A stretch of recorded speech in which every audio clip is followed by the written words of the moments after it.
இயேசுவை சிலுவையில் அறைந்தவர்களை கோபக்கனலுடன் நோக்குகின்றோம். எத்தனை முறை கூறியும் கேட்காமல் குடித்துவிட்டு வீட்டில் குழப்பங்கள் ஏற்படுத்துவோர் ஒவ்வொரு முறையும் இயேசுவை சிலுவையில் அறைகின்றார்கள்.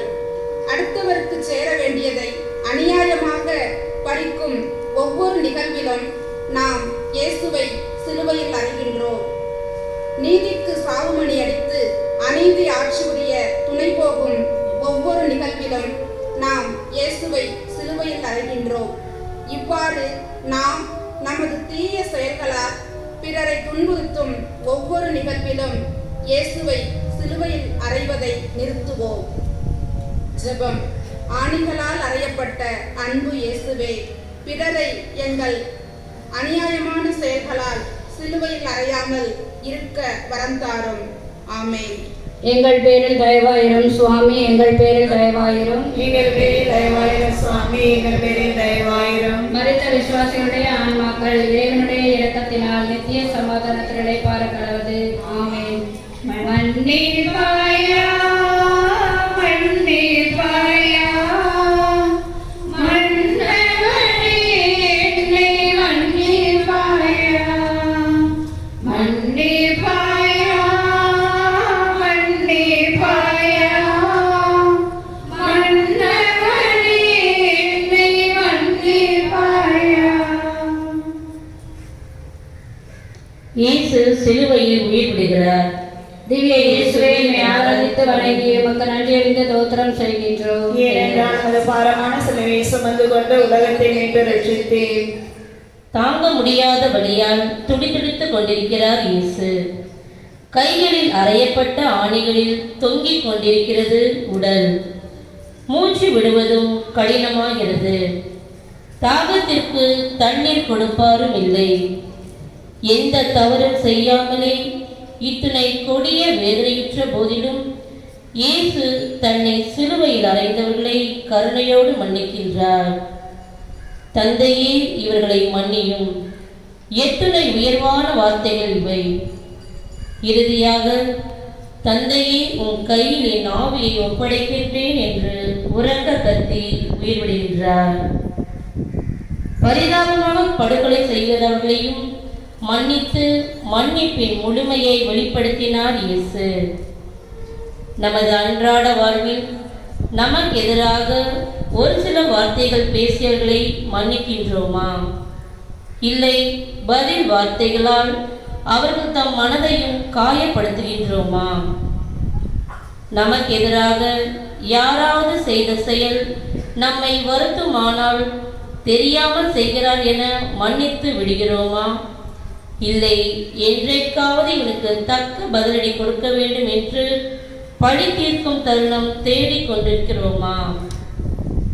நமக்காக தமது உயிரை கொடுத்து இன்று நமக்கு உயிர் கொடுத்த உன்னத இறைவன் தம் இறை சமூகம் வாழ நாம் எந்த தியாகமாவது செய்ய முன்வருவோமா? ஜெபம். உயிர் கொடுத்து உயிர் தந்த உன்னத இறைவா, சமூகம் வாழ நாங்கள் எங்கள் வாழ்விலும் செல்வம், புகழ், பதவி இவற்றுள் எவற்றையேனும் இழக்க நேரிட்டால் உமக்காக அதை ஏற்றுக்கொள்ளவும், எங்களுக்கு எதிராக பாவம் செய்தவர்களை நாங்கள் உம்மை போல் மன்னிக்கவும் வரம் தாரும். ஆமென். எங்கள் பேரில் தயவாயிரும் சுவாமி, எங்கள் பேரில் தயவாயிரும். எங்கள் பேரில் தயவாயிரும் சுவாமி, எங்கள் பேரில் தயவாயிரும். மரித்த விசுவாசிகளுடைய ஆன்மாக்கள் இறைவனுடைய இரக்கத்தினால் நித்திய சமாதானத்தில் இளைப்பாற கடவுது. ஆமென். மன்னிப்பாயா மன்னிப்பாயா மன்னவனே என்னை மன்னிப்பாயா மன்னிப்பாயா மன்னிப்பாயா மன்னவனே என்னை மன்னிப்பாயா. 13ஆம் நிலை. திவ்ய இயேசுவே ஆராதித்து வணங்கி உமக்கு நன்றியறிந்த தோத்திரம் செய்கின்றோம். ஏனென்றால் நமது பாரமான சிலுவையை சுமந்து கொண்டு உலகத்தை மீட்டு ரட்சித்தேன். இயேசுவின் உடல் அவரது தாயின் மடியில் வைக்கப்படுகிறது. சிலுவையிலிருந்து இறக்கப்பட்ட இறைமகனது உடலை அவரது தாயார் மடியில் வைக்கின்றனர்.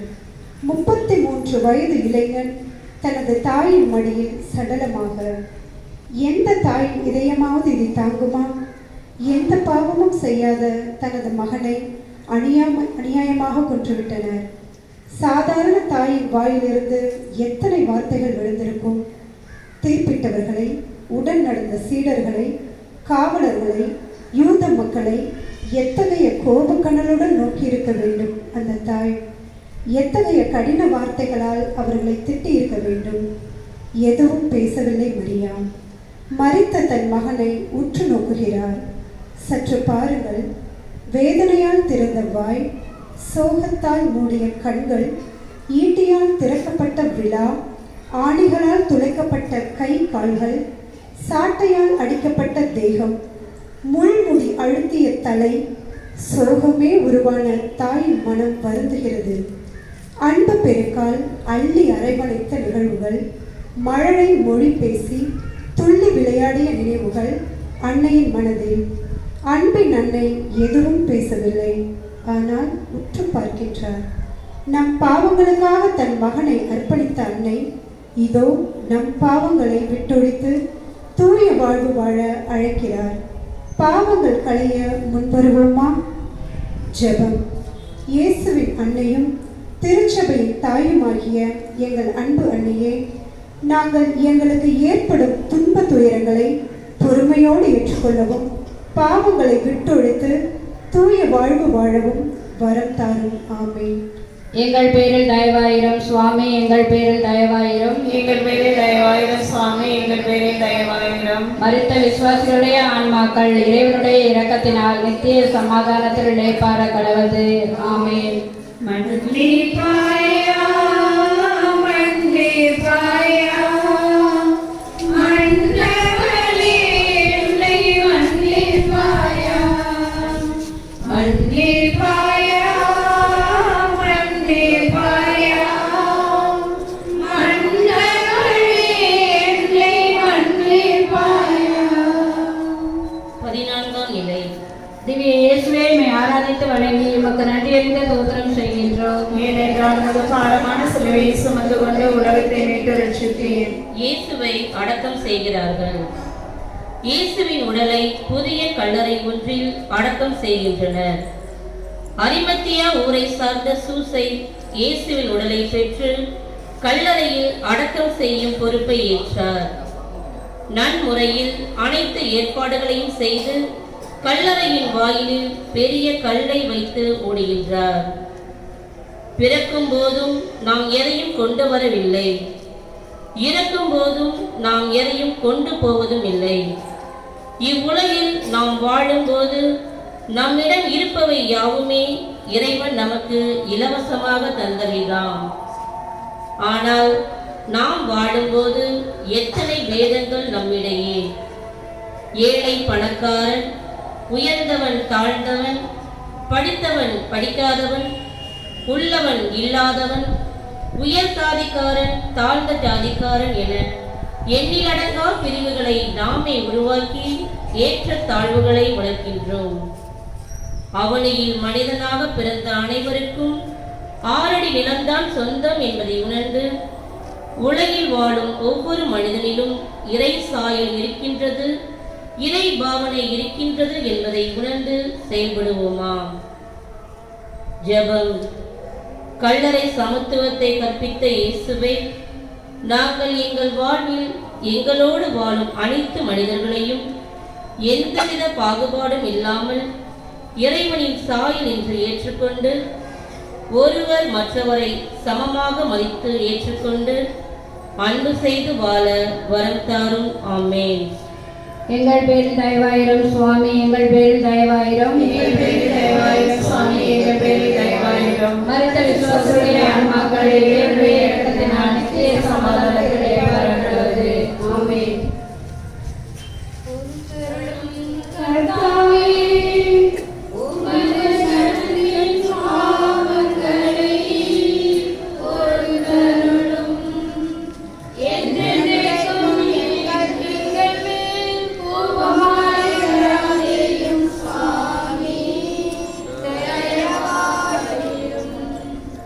ஒரு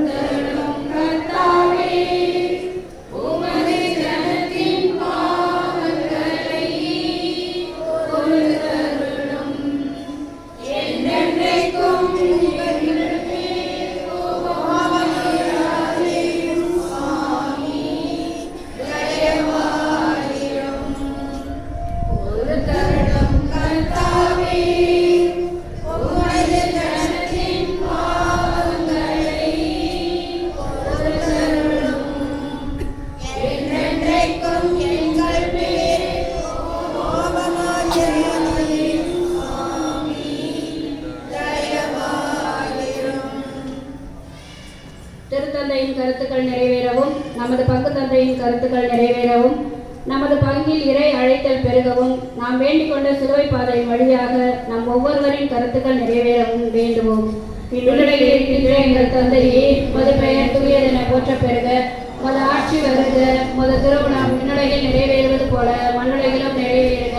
எங்கள் அன்றாட உணவை இன்று எங்களுக்கு தாரும். எங்களுக்கு எதிராக குற்றம் செய்வோரை நாங்கள் மன்னிப்பது போல எங்கள் குற்றங்களை மன்னியும். எங்களை சோதனையில் விழுவிடாதே, தீமையிலிருந்து எங்களை விடுவித்தரலாம். ஆமென். அருள் நிறைந்த மரியே வாழ்க. ஆண்டவர் உடனே பெண்களுக்குள் பேறு பெற்றவள் நீரே. உடைய திருவயிற்றின் கனியாகிய இயேசுவும் ஆசி பெற்றவரே. புனித மரியே, இறைவனின் தாயே, பாவிகளாயிருக்கிற எங்களுக்காக இப்பொழுது எங்கள் இறப்பின் வேலையிடம் வேண்டிக் கொள்ளும். ஆமென். தந்தைக்கும் மகனுக்கும் தூய ஆவியாருக்கும் ஆட்சி உண்டாவதாக. தொடக்கத்தில் இருந்தது போல இப்பொழுதும் எப்பொழுதும் என்றென்றும் இருப்பதாக. ஆமென். தந்தை மகன் தூய ஆவியின் பெயராலே. ஆமென்.